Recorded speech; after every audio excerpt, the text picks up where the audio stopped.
So hello everybody. I am talking about regaining privacy on a public ledger today. A small disclaimer, I'm not a developer, but I have researched cryptocurrencies for the last couple of years. So yeah. How I came into cryptocurrencies. In 2012, my PayPal account was terminated. And yeah, that's a mess because PayPal froze our funds, and yeah, you need a lawyer to get them out earlier than expected. Yeah, every time. So, yeah. I started research on uncensorable payment systems, and then I came around Liberty Reserve, Perfect Money, PaySafe, but they are all centralized like PayPal or banks. So you go into risk that you lose your funds. There was a solution already, Bitcoin, decentralized, uncensorable, and private. Well, probably everyone here knows how Bitcoin works. You see always the transaction ID, the sender, the receiver, and the amount being transacted. So when Bob sends Alice 0.1 Bitcoin, it is for everybody traceable on the public blockchain. Yeah, and Bitcoin is not private, and we have already several companies specializing in tracing Bitcoin transactions, and this is an example of the Mt. Gox coins going to other exchanges, and yeah. Why privacy matters? Would you post your credit card statement on Facebook? Probably not. Every single transaction on a public ledger like Bitcoin is stored forever and visible for everyone. Transactions you don't care about as of today might be problematic in the future. Exposing your whole financial history to everyone may leverage the risk of being targeted by criminals. So we can say that Bitcoin is most probably the most transparent money out there. Yeah, then people started to develop mixing services like tumblers or CoinJoin, where you put some coins on the one side and they are mixed up or sent to other people on the other side. But most people who use these services are from illicit sources like darknets or from ransomware, because most people are lazy and they will probably not do this step when they won't hide. So we have coins that are illicit, and you have probably good coins, but then they are all probably flagged. Yeah, and another problem is these services are centralized. So you don't have any more trustless service like Bitcoin is. You have to trust that the party in the middle doesn't lock. Even if you do like 8 rounds, it's possible that everyone in the middle has been logging these transactions. So yeah. And it takes time, very much time, because there are not many mixing partners available, yeah, due to the laziness of people. Yeah, Monero makes that different. The sender is protected by ring signatures, so the amount is protected by ring confidential transactions, so no one knows how much money was actually transacted. Then this is work in progress, that you can hide your IP. It will be not visible on and not loggable by anyone. And finally, we have stealth addresses, so your normal Monero address never lands on the public ledger. It's every time is used a unique stealth address for every transaction. So let's start with ring signatures. You can compare the outputs on the blockchain of Monero to like the whole amount of money of euros or dollars, and there are different nodes in a normal money system, and so it's the same like every single node. It's the same for this output or this output. So we pick like our output. This is our output with our private key, and we pick up some random other outputs. That wallet picks them up from the blockchain. Doesn't matter which.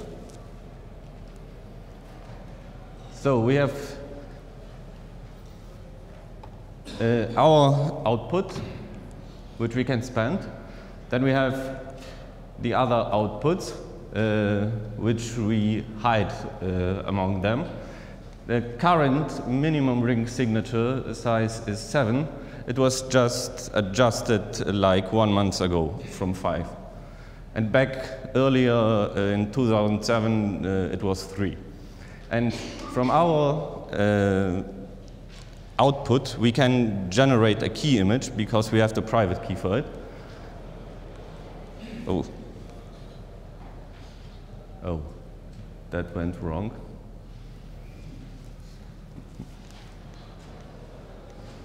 Yeah.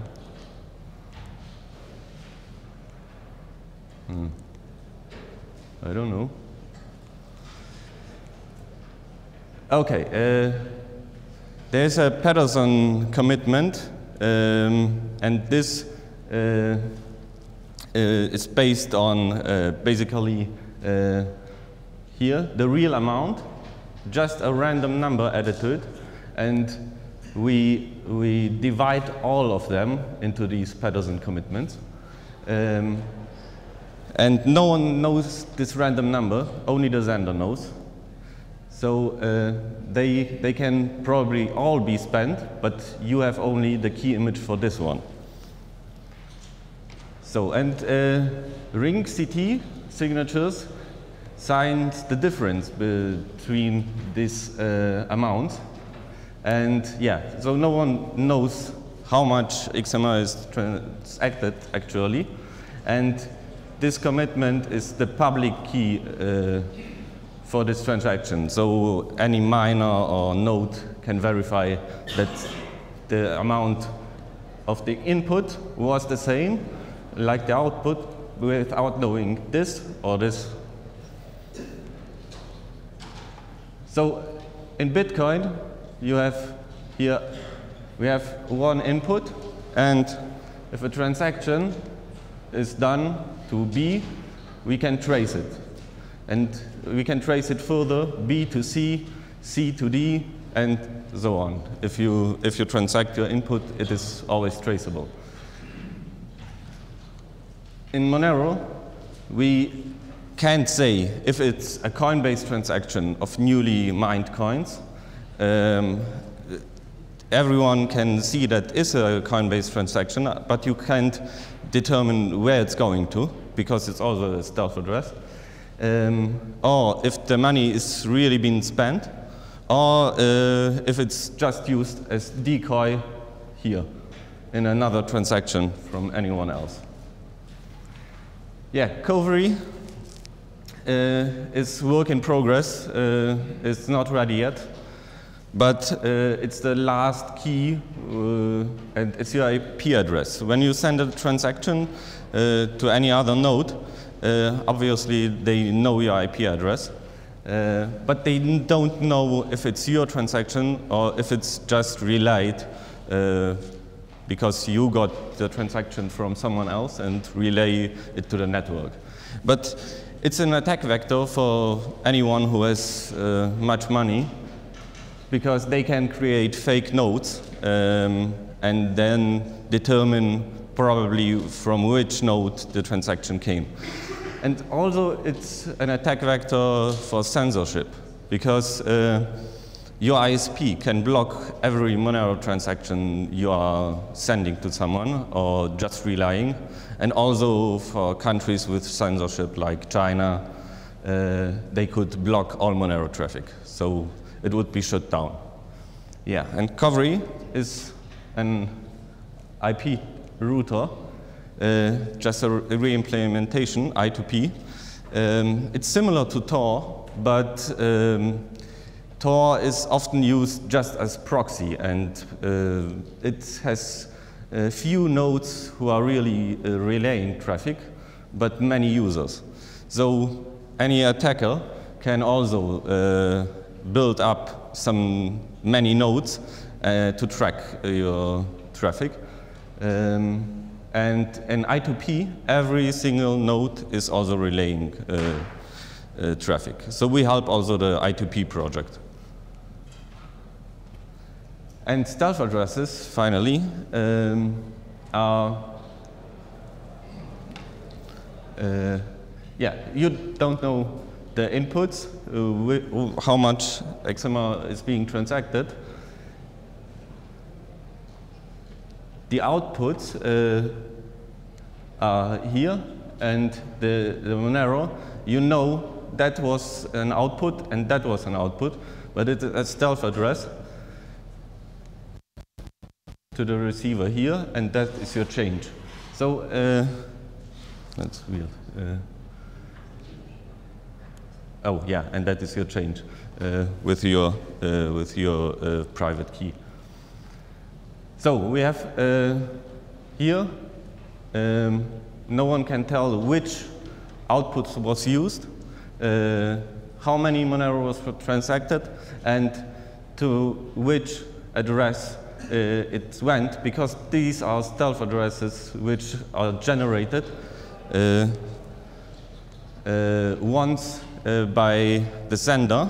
And it's a stealth address is a one-time public key. It's from your address, your private address, and from a random number. So you get here, you get nothing to know, either the sender, nor the amount, nor the receiver. Yeah, and things get complicated if you look at the number of inputs in every transaction and at least 2 outputs, the receiver and the change. So yeah, a transaction can be from one of these in the second level already, and after that your output can be used as decoy in every single transaction. So nobody knows if you already spent it or not. So mandatory privacy matters, because most private coins who claim they are private have just optional privacy, and literally no one uses that. In Monero we had 200,000 transactions in a month, and 100% are private, fully private, hiding all of sender, amount, and receiver. Dash had in the same time also 200,000 transactions, but not even 1% were fully private, or used CoinJoin, and it's not fully private. Yeah, so it was just 2,000 transactions. Amongst them you have to hide, so your CoinJoins are exposed very much.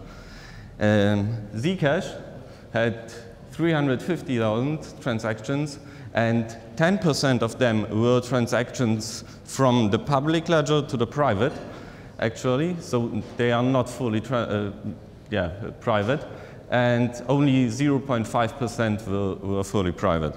And yeah, it's hard to hide when nobody uses it.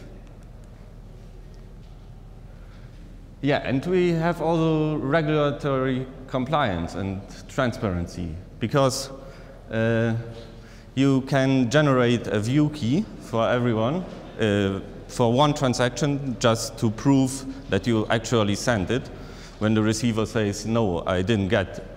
any money. You can share that view key with selected parties, like only the receiver to prove he got it, or to a lawyer to prove it. Charities can be completely transparent because they can share the view key of the whole wallet. And yeah, parents, it's also interesting because when your children have their own wallet, you probably will like to check it. Yeah, Monero is a work in progress. Ring size 5 was until March 2018. That's messed also up. Yeah. Now we have ring size 7. It was just 1 month ago, and there's a proposal to significantly increase it without doing much on the performance. So if you have a ring size of 32 and every single transaction in the chain has 32 probable inputs, it will be hard even after 2 rounds to say who actually spent it. Yeah, that's a comparison privacy coins, which Monero is really private and untraceable. All of these chains are secure, I think. Decentralized are they not all, because masternodes in Dash centralize the system. In Zcash we have a company which centralizes development, and they get a large amount of the block rewards. Fungibility is Monero is the only fungible coin, because when you get 1 Monero from anyone, you can accept it no matter what happened to it before, if it was from ransomware or something like that. In Bitcoin and every other public blockchain, you can't do that, because you have always the probability that this Bitcoin was like from the darknet market and drug selling and stuff like that. It's not an issue yet, but it can be. And it can be already now when professional companies are tracking coins for law enforcement and stuff like that, and your coins actually have been involved in some crime before. It might get you some problems to say what happened. Yeah, Zcash could Zcash. That's what happened now. Could be private when it was using mandatory privacy, but it's not. It's only optional. So when they only transact 400 transactions that are fully private in a month, you can't hide among them. Untraceable, if you are really using the privacy features, they are untraceable actually. Yeah, Zcash has 3 transaction types, fully shielded, so like Monero, hiding the addresses and the amounts. And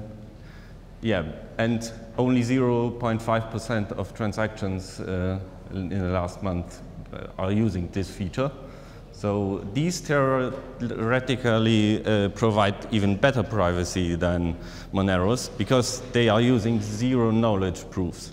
So you don't even have ring sizes that one of these amounts is really being spent. They have zero knowledge, so everything is hidden. Partially shielded is when it's going from the public blockchain into the private one, or the other way around. And roughly 10% of them were using that. So it's a bit more, But many people are using them just for washing their coins. And yeah, and fully transparent, like Bitcoin's blockchain. It's almost the same. Yeah, and Zcash has the round-trip problem with these transactions which are going into the private blockchain and then going back out just with a smaller fee. Here's they paid a fee, and here another one. And so this transaction is not really private because 15 Zcash went from the public chain to the private one, and then just 2 rounds that they come out and just the fee is deducted. So in 31.5% of all transactions that enter the shielded pool can be traced. So people are literally thinking, yeah, I wash my dirty Zcash into a clean one. That was researched. Here's the link. I can share it after on. Yeah, there is a possibility also on Monero to introduce side chains with privacy, like Mimblewimble, Lightning Network, or ZK Snarks or Tumblebit. But I think it's much better to do that on already private blockchain rather than a fully public blockchain, because or transparent blockchain. Because if the underlying layer isn't private, you still have always the same problem like the Zcash problem, that you are going from the main chain to some side chain to wash your coins, and probably no exchange will accept them directly from this side chain. Like Zcash, you can't do anything with your shielded Zcash. You have to go to the public ledger and can only then transfer them to an exchange. Yeah, that was it. It was shorter than I thought, actually.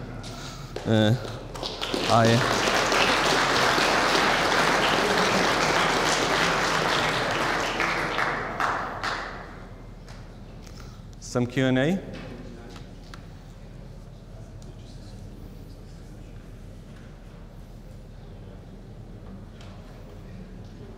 Any questions?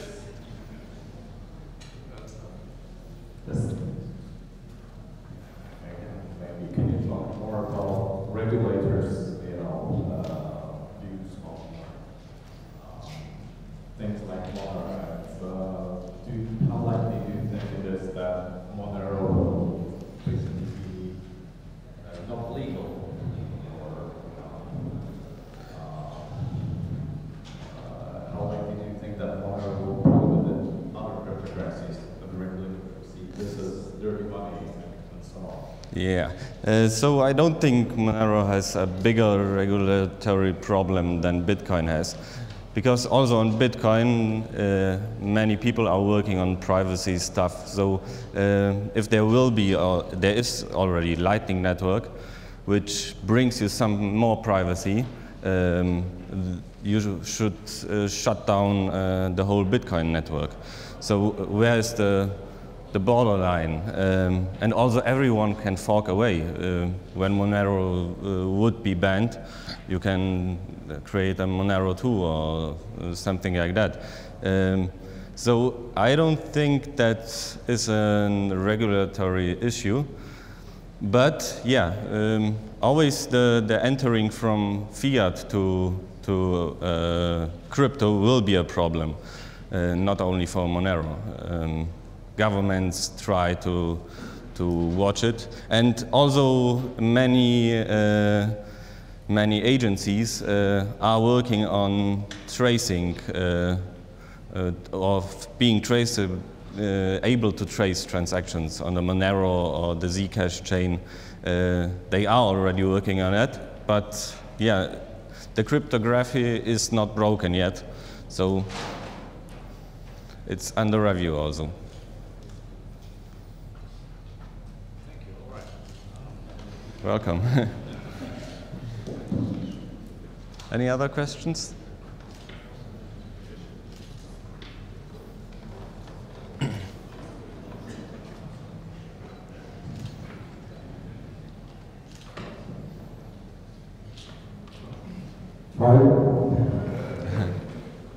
Maybe you are not the right person for asking this question, but what is the problem with the Zcash and that it's so low ratio of privatization? Again, the last sentence? What's the problem with the Zcash and the low ratio of privatization? Yeah, I can tell you, I'll try at least. Zcash,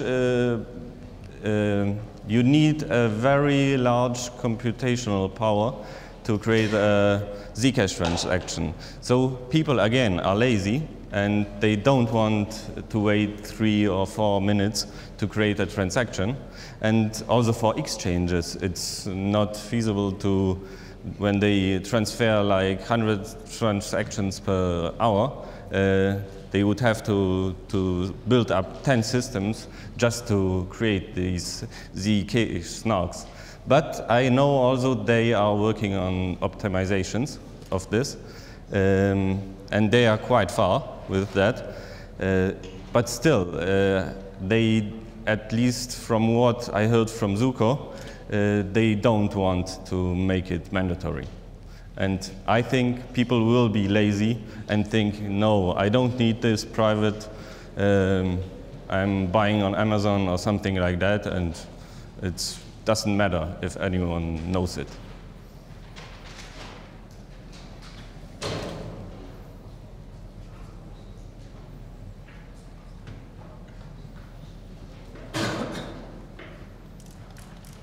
What's your opinion on the upcoming Monero V hard fork next month?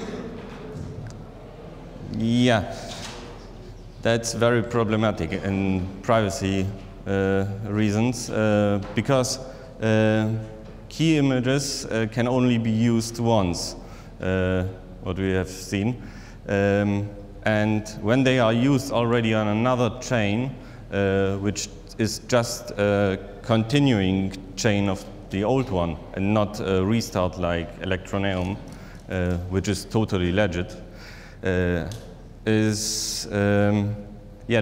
it's probably the key images can already be before we know it. But yeah, we have increased the ring size, and one of the reasons was this Monero V hard fork to mitigate it. And yeah, there's a new project.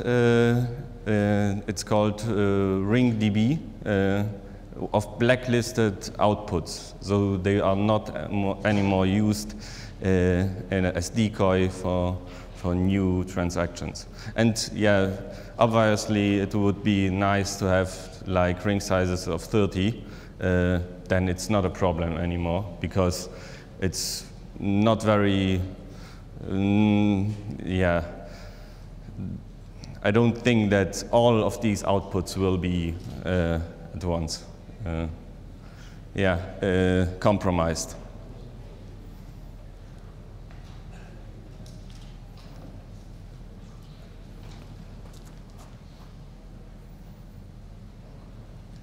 That's it? Oh, one more?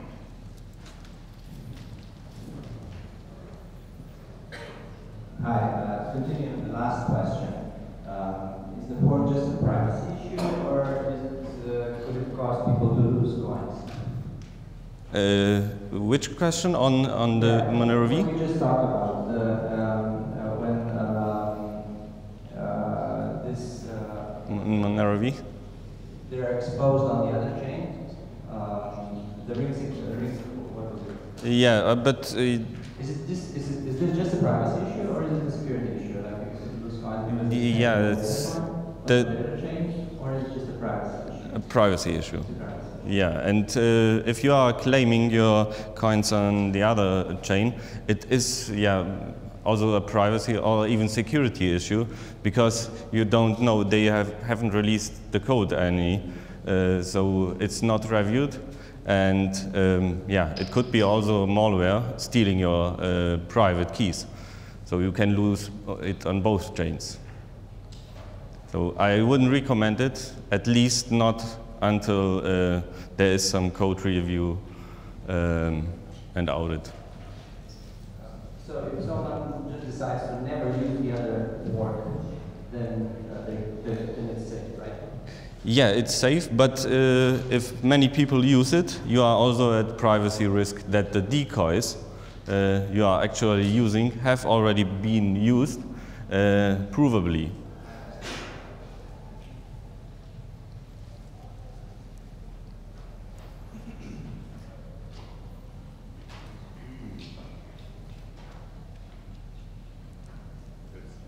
Any more? Thank you.